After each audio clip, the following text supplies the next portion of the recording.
Muy buenas noches, licenciada. Somos el grupo 9 de Psicología General. Vamos a hablar acerca de la unidad 3, que trata de la esfera intelectiva. Somos cuatro integrantes. Es Rita Heredia, Pamela López, Jennifer León y quien les habla, Gualan Luis.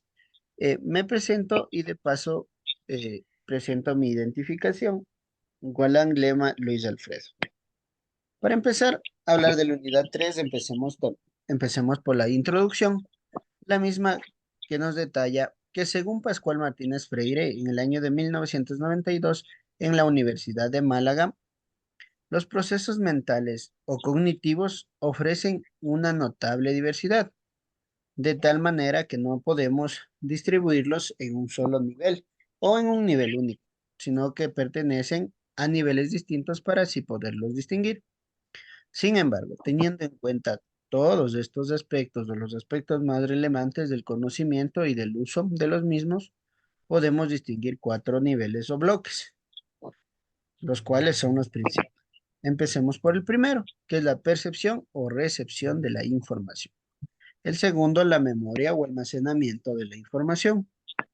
Como tercero, tenemos a la creencia u ordenación y distribución de la información. Y como último punto, la abolición o disposición de la información para ejecutar una determinada acción. Estos cuatro niveles indicados no agotan la descripción de los procesos mentales, sino más bien solamente los subdivide.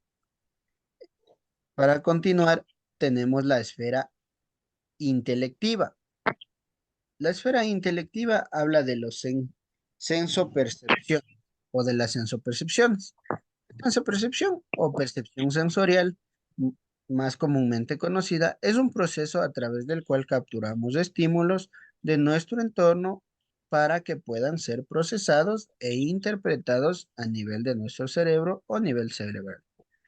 Los componentes de la percepción sensorial constan de dos partes, la sensación y la percepción.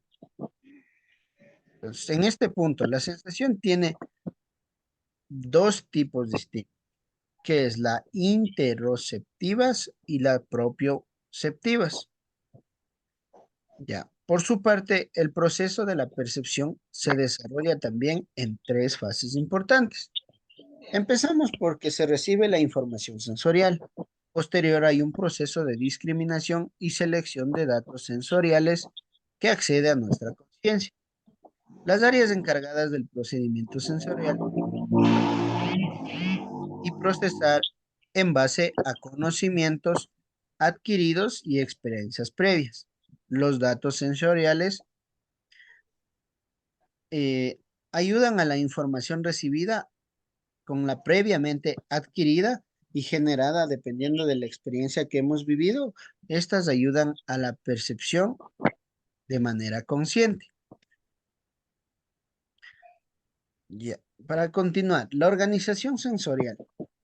Hablando de la organización sensorial, podemos decir que alude a la forma en que captamos los estímulos a través de nuestros sentidos. La organización sensorial sigue unas etapas, las mismas que son efectos desencadenantes, que es un sentido, recibe la información de un estímulo y solicita la cooperación de los demás sentidos para poder dar una respuesta positiva a este estímulo. Los efectos simultáneos. Un solo estímulo provoca que varios sentidos intervengan al mismo tiempo después de haber recibido el estímulo. Los efectos inhibitorios. Varios sentidos actúan en un primer momento y de forma selectiva se inhiben uno o más sentidos para poder tener una respuesta más acorde y adecuada. Para continuar, tenemos la organización perceptiva. Dentro de la organización perceptiva está la sensopercepción. La organización perceptiva hace referencia a la forma en que nuestro cerebro estructura, interpreta y codifica información sensorial para darle coherencia y sentido a cada uno de los estímulos que estamos recibiendo. La percepción visual. La percepción visual es limitada en el momento del nacimiento. Los bebés no ven de manera adecuada, pero pueden realizar exploraciones visuales y van adquiriendo eficacia y funcionalidad con relativa rapidez a medida que va recibiendo estímulos visuales del exterior. La percepción auditiva. La percepción auditiva o los procesos de senso-percepción auditiva son similares a los de los antes mencionados de la visión, ya que el recién nacido no suele oír, aunque el oído irá afinando su capacidad progresivamente, haciendo que el bebé sea sensible a la intensidad de los sonidos recibidos del ambiente exterior. Como último punto tenemos la percepción olfativa. Aquí podemos decir que el olfato es uno de los sentidos que más y mejor desarrollados están desde el nacimiento, porque ya tenemos o nacemos con las nociones de qué es lo que vamos a percibir cada uno de nosotros. Con esto culmino mi intervención y a continuación mi compañera Pamela va a continuar. Muy buenas noches, estimado docente. Recibo un cordial saludo del estudiante Pamela Alexandra López Guricapia. Presento mi identificación.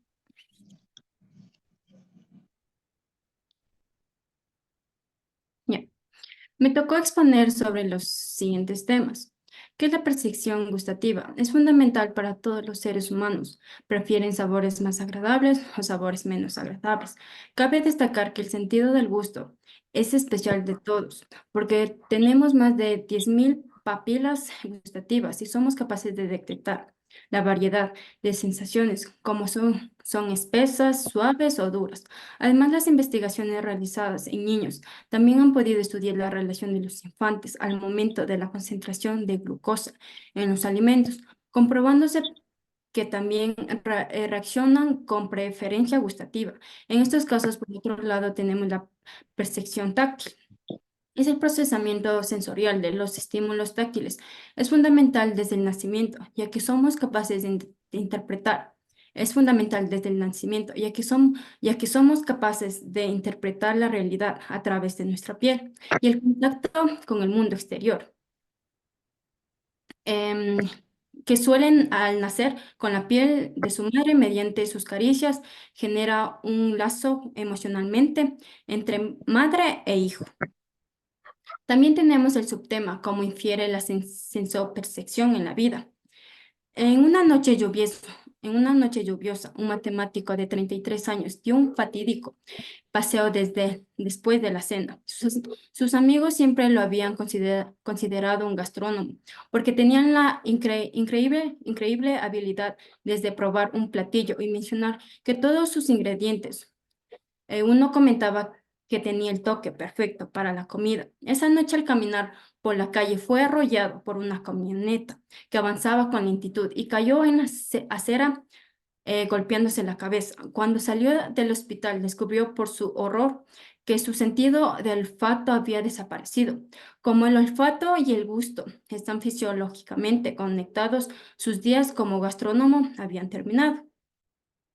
Como segundo punto tenemos que es la conciencia. Los psicólogos definen la conciencia como nuestro conocimiento de diversos procesos mentales.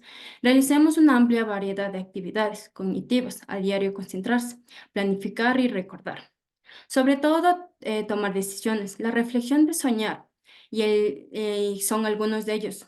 Estas actividades cognitivas varían según el grado en que somos conscientes de nuestros pensamientos mentales, por lo que se dividen en dos grandes categorías. La conciencia de vigilia incluyen todos los sentimientos y percepciones que ocurre cuando estamos despiertos y razonablemente alerta. Y la conciencia despierta suele estar orientada a la acción o el plan en sinfonía con el contorno extremo. Estas actividades cognitivas varían en la medida en la que estamos, sus estados alterados se deben al hecho de que estamos a una conciencia normal de vigilia, en el hecho que estamos distanciados del ambiente extremo.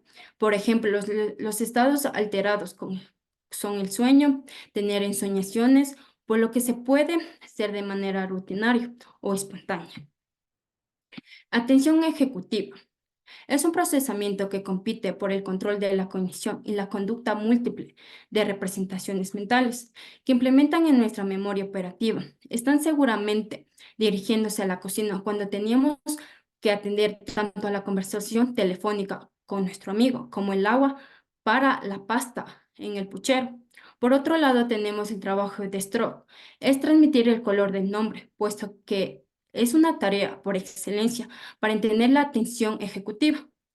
Papel de la conciencia. El conflicto cognitivo ocurre cuando la respuesta correcta debe ser determinada por procesos no automáticos, al mismo tiempo que los procesos automáticos competidores para los adultos alfabetizados. Leer palabras se considera un proceso, aunque dice automáticamente que el nombre del color impreso, que está impreso no lo es, por lo tanto requiere ayuda sobre la atención. Generalmente no somos conscientes del proceso, consciente del proceso que conlleva leer palabras o alcanzar una tasa.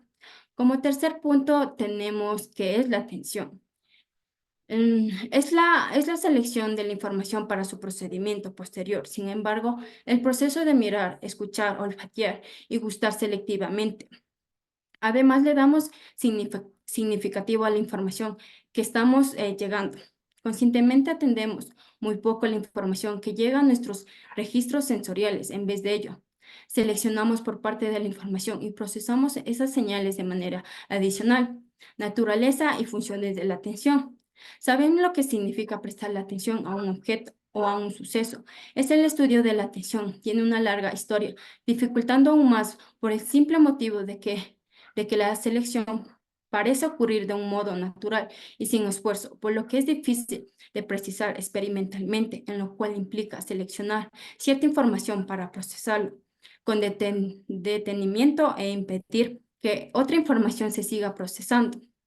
Igualmente, una posible forma de entender cómo esto podría producirse es indagar qué ocurre cuando falla la atención. Otro punto tenemos fallos de selección.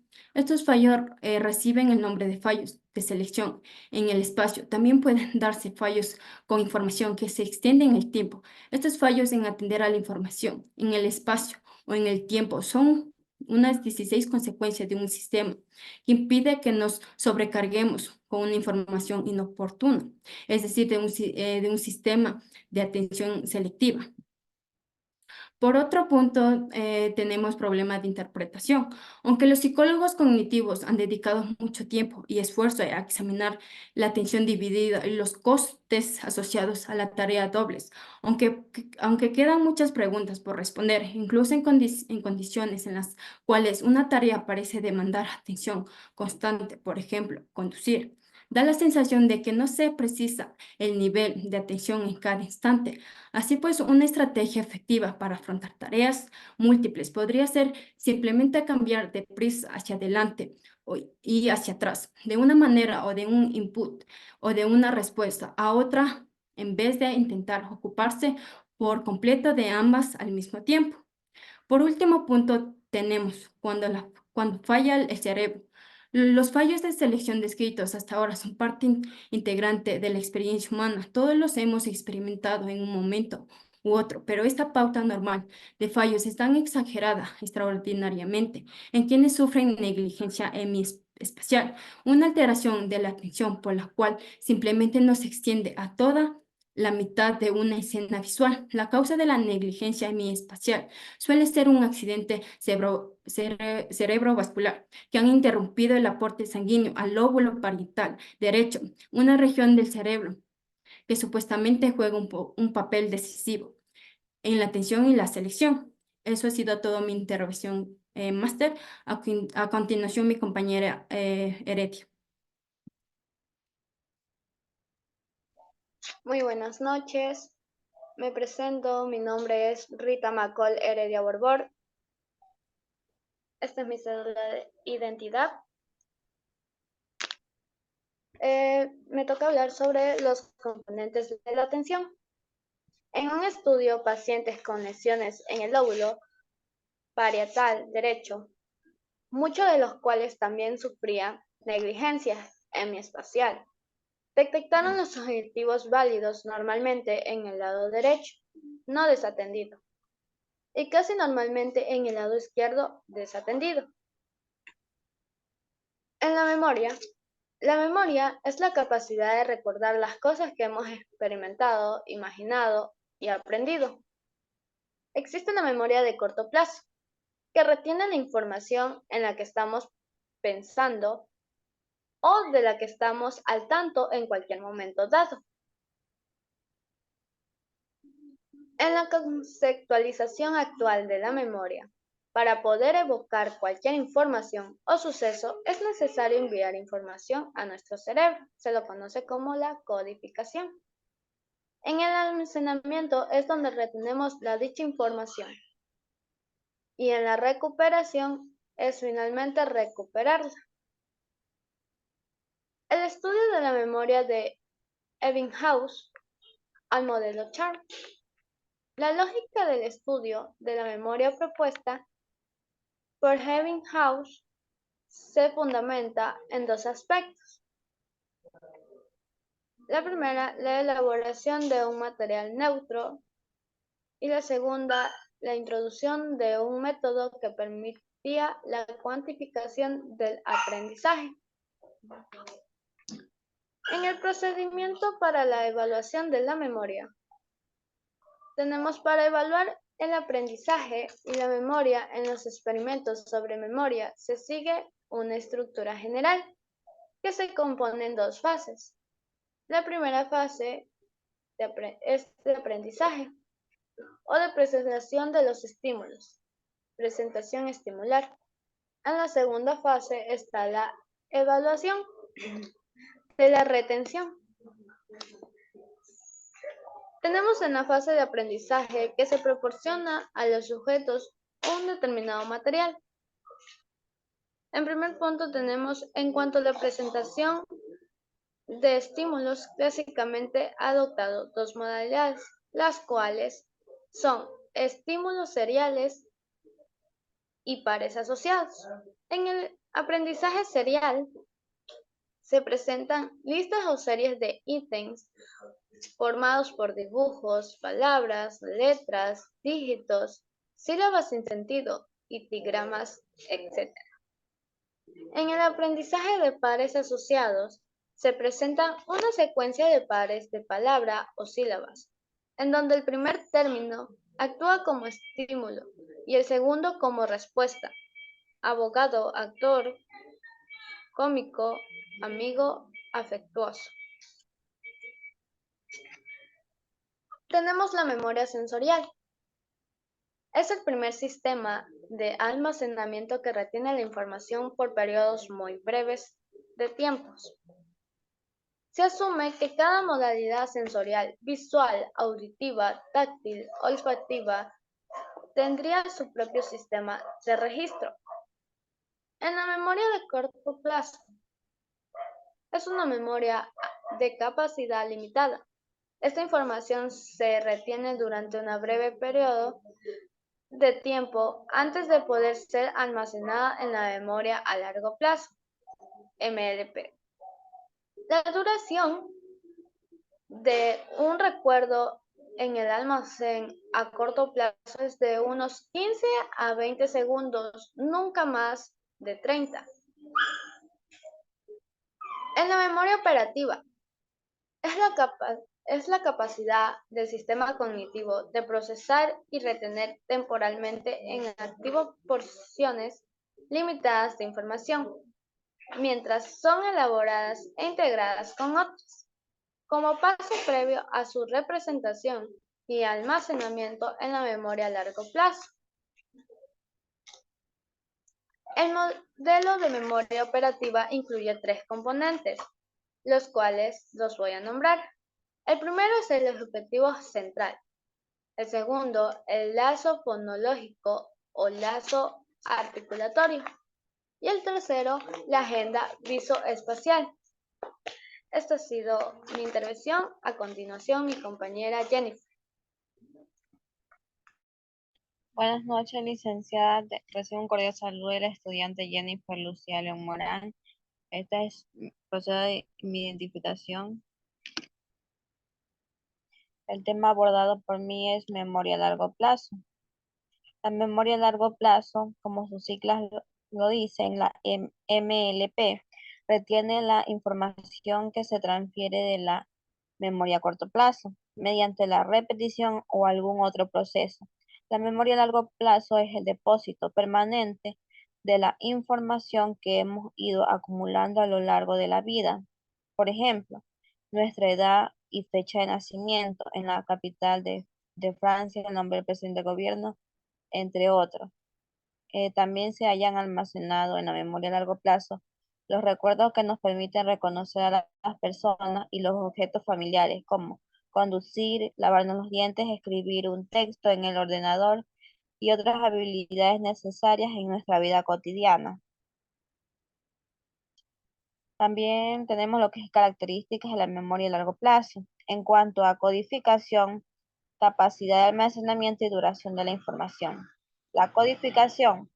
En la memoria a corto plazo, la codificación era acústica, mientras que en la memoria a largo plazo era semántica. Hoy en día parece evidente que ambos tipos de códigos son aplicables a los dos sistemas de memoria. En cambio, en capacidad, en la memoria a largo plazo tiene una capacidad ilimitada, es decir, no existen límites conocidos a la información que en ella se puede depositar. En la duración de los contenidos en la memoria a largo plazo se mantiene durante toda la vida del individuo. En esta característica de la duración permanente, a diferencia claramente de la memoria a largo plazo, de las memorias sensoriales y de la memoria a corto plazo, estas son sistemas transitorios. También tenemos sistemas de memoria a largo plazo. Estas pues están divididas en dos grandes estructuras que son la memoria explícita o declarativa y la memoria implícita o procedimental. En la memoria declarativa, esta memoria es la que almacena contenidos informativos que pueden declararse en una memoria consciente, incluye cualquier conocimiento que pueda ser expresado. En la memoria declarativa también esta se divide en dos tipos, en la memoria episódica y en la memoria semántica. En la memoria episódica pues se incluye la información sobre los recuerdos concretos. En la memoria semántica es toda información general y los conceptos disponibles, pero estos están vinculados a un contenido particular. En la memoria no declarativa existe un conjunto heterogéneo de capacidades y conocimientos que influyen en la realización de una tarea o una conducta. Existen tres tipos de conocimientos no declarativos. El condicionamiento es un estímulo que en origen es neutro, adquiere propiedades para la respuesta condicionada. Conocimiento procedimental de habilidades y hábitos. Este es un tipo de conocimiento de habilidades, destrezas y hábitos difíciles de verbalizar y que se manifiestan a través de la conducta o acción. El priming o facilitación hace referencia a la influencia que un determinado aprendizaje ejerce en una tarea posterior sin que la persona sea consciente del episodio previo de algún aprendizaje. La inteligencia. La inteligencia pues necesita de tres elementos. La capacidad de adquirir conocimientos pues depende de la herencia biológica. Los conocimientos adquiridos también dependen de las oportunidades educativas a las que tengamos acceso. El uso que hacemos de ellos depende de nuestra vida, de nuestra experiencia previa. El cociente intelectual, como sus siglas lo dicen, la CI.I, es el grado de desarrollo de la inteligencia a una edad cronológica determinada. Limitaciones del cociente intelectual. En esta equiparamos la capacidad intelectual y el rendimiento académico y no tenemos en cuenta otras competencias imprescindibles para la vida, como las habilidades sociales, la autonomía personal y las emociones. Para ello exploran tres áreas principales, que son la lógica, la inteligencia numérica, inteligencia verbal. En la inteligencia lógica, relaciona entre sí diferentes elementos presentados a conjuntos complejos. La inteligencia numérica utiliza métodos de datos numéricos, es decir, todo lo que tenga que ver con números. La inteligencia verbal comprende y utiliza correctamente los datos verbales y las sutilezas del idioma.